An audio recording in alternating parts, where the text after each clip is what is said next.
நான் வந்து இப்போ இந்த மகாபாரதத்தை வந்து என் பையனுக்கு சொல்லி சொல்லி அவனுக்கு ரொம்ப ரொம்ப இன்ட்ரெஸ்ட் ஆயிடுச்சு. இப்போ நான் பார்க்கும்போது அந்த பார்வை எப்படி நான் பார்க்குறேன் அப்படின்னா, கிளைமேக்ஸில் வந்து கிருஷ்ணர் வந்து என்ன சொல்றாரு அப்படின்னா, நான் வந்து இந்த டோட்டல் இந்த இதை வந்து இந்த வம்சத்தை வந்து ரீஸ்டார்ட் பண்ண போறேன் அப்படிங்கிறது அவரோட இன்டென்ஷன். அவர் வந்து உள்ள வரதோட இன்டென்ஷனே என்னன்னா, டோட்டலா வைண்ட் அப் அந்த இதெல்லாம் கிளீன் பண்ணி புதுசான ஒரு இது வந்து ரீஸ்டார்ட் பண்றது தான் என்னோட அப்ஜெக்டிவ் அப்படிங்கிற ஒரு இதோட வர்றாரு. ஏன்னா அது முடிக்கும் போது அவர் சொல்றாரு, இது ரீஃப்ரெஷ், இதை டோட்டலா முடிச்சு நான் வந்து ரீஃப்ரெஷ் பண்றதுக்காக தான் இது பண்றேன். அபிமன்யுவோட ஒரு குழந்தை, அந்த குழந்தை தான் அடுத்த ஜென்ரேஷனோட ஃபர்ஸ்ட் பர்சனா இருக்க போகுது. அடுத்த ஜென்ரேஷனை வந்து இங்கிருந்து தான் ஸ்டார்ட் பண்ண போறேன் அப்படிங்கிறது தெளிவா சொல்லிடுறாரு. ஏன்னா முன்னாடியே சொல்லிடுறாரு, இந்த போர் ஸ்டார்ட் பண்ணும்போதே திரௌபதி கிட்ட கிருஷ்ணர் என்ன சொல்றாரு, இந்த வார் ஸ்டார்ட் பண்ணும்போது டோட்டலா அந்த வம்சம் ஃபுல்லாவே இதாயிரும், டெஸ்ட்ராய் ஆயிரும். ஓகே, ஸோ அது ஃபுல்லாவே டெஸ்ட்ராய் பண்றதுக்காக தான் நான் உள்ள வரேன் அப்படின்னு அவர் கிளைமேக்ஸ்ல சொன்னது. நான் வந்த வேலை முடிஞ்சு போச்சுன்னு அவர் சொல்லும்போது புரிஞ்சுது. ஓகே, அதுக்கப்புறம் இப்போ நான் வந்து திரும்பவும் ஃபர்ஸ்ட்லேருந்து பார்க்கும்போது அதை மைண்டில் வச்சுட்டு பிகின் வித் எண்ட் இன் மைண்டுன்னு சொல்லுவாங்களே, இப்போ எனக்கு என்ன கிளைமேக்ஸ்ன்னு தெரிஞ்சிருச்சு. அதனால பார்க்கும்போது எல்லாம் நான் பார்க்குறேன், அப்போ நடக்கக்கூடிய ஒவ்வொரு செயல்களும் இந்த செயல் மட்டும் நடக்கலைன்னா அந்த மகாபாரத போரே வந்திருக்காது அப்படிங்கிற மாதிரி உண்டான ஒரு ப்ராசஸ் இருக்கும். அப்போ இந்த செயல் நடக்கிறதுக்காக என்னெல்லாம் விளைவுகளை நடத்துனாங்க அப்படின்னு பார்த்தா எல்லாமே அது வந்து கிருஷ்ணர் வந்து அதை உருவாக்குன மாதிரியே ஒரு ஃபீல் வந்து வந்துச்சு. அப்போனா என்ன அர்த்தம்னா, எங்க கொண்டு போய் சேர்த்தணும், எப்படி அது இருக்கணும் அப்படிங்கிறத கிருஷ்ணர்னு விட்டுருங்க, அந்த எக்ஸ்டர்னல் பவர் டிசைன் பண்ணியாச்சு. அதுக்கு தகுந்த மாதிரி உண்டான ஒரு அந்த ஸ்டேஜில் தான் நம்ம இப்போ பெர்ஃபார்ம் பண்ணிட்டு இருக்கோம். ரைட், நம்ம நல்ல டூலாக இருக்கோம் அப்படின்னா நம்ம நல்ல ஒரு ப்ராசஸாக பண்ணி பட் முடிக்க வேண்டிய இடம் முடிச்சுதான் ஆகணும்.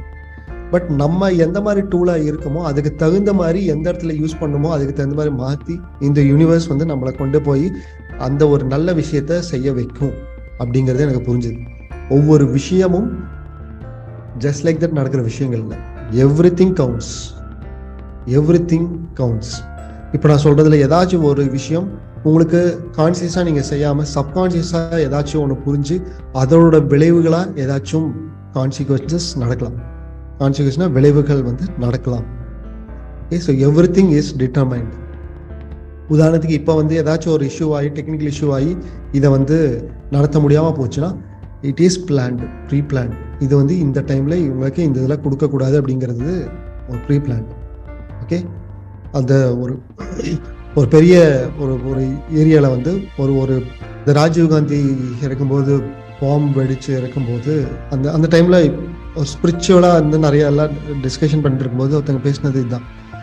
அந்த டைம் அப்போ நிறைய பேர் வந்து ஏதோ ஒரு ரீசனுக்காக வெளியே போயிருப்பாங்க, ரீசனே இல்லாமல் யாராச்சும் உள்ளே வந்திருப்பாங்க, வேற எதுக்கோ அப்படின்னு சொல்லி உள்ளே வந்திருப்பாங்க, அந்த பாம்பு வெடிச்சு அவங்க இறந்துருப்பாங்க. ரைட், ஸோ இறக்கணும் அப்படின்னா ஏதாச்சும் ஒன்று நடக்கணும் அப்படின்னா ஏதாச்சும் ஒரு வகையில் அது நடந்தே தீரும். நடக்க வேண்டாம் அப்படின்னா ஏதாச்சும் வகையில் அது நடந்தே இதாகும். அதனால ரொம்ப ஸ்பிரிச்சுவலாக ரொம்ப இதெல்லாம் போயிட்டு நம்ம பண்ணாமல் நம்மளோட டியூட்டி என்ன, we have to do our duty. நமக்குன்னு ஒரு ப்ராப்ளம் ஸ்டேட்மெண்ட் இருக்குது, அந்த ப்ராப்ளம் ஸ்டேட்மெண்ட்டை பெட்டராக சொல்யூஷன் கொடுக்கறது மட்டுமே நம்மளோட விஷயம். மகாபாரதத்தில் எனக்கு நான் பார்க்குற ஒரே வியூ இதுதான், கம்ப்ளீட்லி சரண்டருங்கிறது வேற, நான் எதுவுமே செய்ய மாட்டேங்கிறது வேற. சும்மா இருக்கிறது வேற, சரண்டர் ஆகிறது வேற. நான் எதுவுமே பண்ண மாட்டேன், நான் சரண்டர் ஆயிட்டேன், நான் எல்லாம் கடவுள் பார்த்துக்குவார், நான் வீட்டில் சும்மா உட்காந்து தூங்கிட்டு இருக்கேன், நத்திங் வில் ஹேப்பன். சரண்டர் அப்படிங்கிறது நம்ம வந்து பண்றத மனப்பூர்வமாக பண்ணியே தான் ஆகணும். பட் இந்த faith of God, okay, God அப்படி அல்லது எட்டர்னல் பவரோட இதில் நான் ஃபுல்லாக சரண்டர் பண்ணிட்டேன். இப்போ நான் பண்ணுறது எல்லாத்துக்கும் நீங்கள் தான் காரணம். நான் என்னோட கடமையை செய்யறதை மட்டுமே ஃபோக்கஸாக இருக்கேன். இது எப்படி செய்யணும், எவ்வளோ தூரம் செய்யணும், எப்பப்போ எதெல்லாம் நடக்கணும் அதெல்லாம் நீ பார்த்துக்க அப்படின்னு சொல்லி விடுறது தான் surrender. It's very very important point. நான் ரொம்ப ஸ்ட்ராங்காக சொல்ல வேண்டிய விஷயம் இதுதான். ஒருவேளை மற்றவங்க எல்லாரும் சீக்கிரமாக ஸ்வீட் ஸ்பாட்டை முடிச்சு, கல்ச்சரை முடிச்சு, சிஸ்டம் முடிச்சு, பர்சனல் பிராண்டிங் போய் கிட்டத்தட்ட அந்த ரேஞ்சிலலாம் இருக்காங்க அப்படின்னா பிகாஸ் அவங்களோட டிசைன் வந்து அந்த மாதிரி சில ரீசனுக்காக அந்த மாதிரி இருக்கு. நமக்கு ஒருவேளை லேட் ஆகுது அப்படின்னா, சர்டன் திங்ஸ் லேட் ஆகுது அப்படின்னா, the design is designed such a way. அது ஏதோ ஒரு ரீசனுக்காக அப்படி பண்ணியிருக்கு. பட் நம்ம பண்ண வேண்டியது சரியாக பண்ணணும். நான் வந்து ஒழுங்காக பண்ணாமல் என் கடமையை பண்ணாமல் இருக்கிறதுனால நான் பின்தங்கி இருக்கேன்னா முழுக்க முழுக்க நானே காரணம்.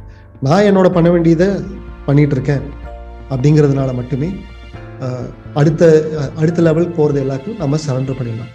நான் பண்ண வேண்டியது ஒழுங்காக தான் பண்ணிட்டு இருக்கேன், மற்றதெல்லாம் நீங்கள் பார்த்துக்கன்னு சொல்கிறதுக்கு பேர் தான் pure surrender. Okay, pure surrender. So கடவுள்கிட்ட எனக்கு இது வேணும்னு கேட்கறது வேற, கடவுள்கிட்ட சரண்டர் ஆகிறதுங்கிறது வேற. Surrender completely. அதாவது நம்பிக்கையோட பலமே முழுமையாக நம்புறதுல தான் இருக்குன்னு சொல்லுவாங்க. ஸோ சரண்டர் அப்படிங்கிற ஒரு வேர்டுக்கு I am giving you the explanation. Surrender, we can surrender to the eternal. உங்களுக்கு கடவுள் நம்பிக்கை இருந்துன்னா கடவுள்கிட்ட விட்டுலாம். கடவுள் நம்பிக்கை இல்லைன்னா கண்டிப்பாக யூனிவர்ஸ் இருக்குங்கிறது ஒரு பவர் நம்மளை தாண்டி இருக்கு இல்லையா, அதுகிட்ட நம்ம விட்டுலாம். ஓகே, அது யூனிவர்ஸ், லா ஆஃப் அட்ராக்ஷன் எப்படி வச்சுக்கிட்டாலும் ஓகே. ஸோ என்னோட நம்பிக்கை லா ஆஃப் அட்ராக்ஷன். நாம் எல்லோரும் ஒன்றா சேர்ந்து ரொம்ப தூரம் பயணம் செய்கிறதுக்காக ஒரு கம்யூனிட்டி நான் ஸ்டார்ட் பண்ணியிருக்கேன். அந்த கம்யூனிட்டி பேர் ஃபார்ச்சூன் மேக்கர்ஸ் கம்யூனிட்டி. அந்த கம்யூனிட்டி பற்றி இன்னும் உங்களுக்கு தெரியாது அப்படின்னா கீழே கொடுத்துருக்குற அந்த லிங்கை கிளிக் பண்ணி இதை பற்றி தெரிஞ்சுக்கங்க. அண்ட் உங்களுக்கு ஹெல்ப்ஃபுல்லாக இருக்கும்னு தோணுச்சுன்னா பிகம் அ மெம்பர். அண்ட் நீங்கள் ஆல்ரெடி ஒரு ஃபார்ச்சூன் மேக்கர்ஸ் கம்யூனிட்டியில் ஒரு மெம்பராக இருக்கீங்க அப்படின்னா என்னோட டைமண்ட் மெம்பர்ஷிப்பை பற்றி நீங்கள் கீழே கொடுத்துருக்கிற லிங்கை கிளிக் பண்ணி இன்னும் டீப்பாக நீங்கள் தெரிஞ்சுக்கங்க. அண்ட் இந்த பாட்காஸ்ட் உங்களுக்கு ரொம்ப ஹெல்ப்ஃபுல்லாக இருந்திருக்கும்னு நான் நம்புகிறேன். அண்டு நீங்கள் இந்த பாட்காஸ்ட்டில் என்ன கற்றுக்கிட்டீங்க அப்படிங்கிறதையும் அண்ட் உங்களோட கருத்துக்களையும் கீழே கொடுத்துருக்கிற கமெண்ட் பாக்ஸில் டைப் பண்ணுங்கள். ஸோ இதே மாதிரி ரொம்ப யூஸ்ஃபுல்லான ஒரு டாபிக்ஸ் உங்களுக்கு கொடுக்கறதுக்கு இது எனக்கு ரொம்ப என்கரேஜிங்காகவும் இருக்கும். அண்ட் அடுத்த ஒரு பாட்காஸ்ட்டில் உங்களை நான் மீட் பண்ணுற வரைக்கும் it is bye from 8020 Karthikeyan. Take care, bye bye.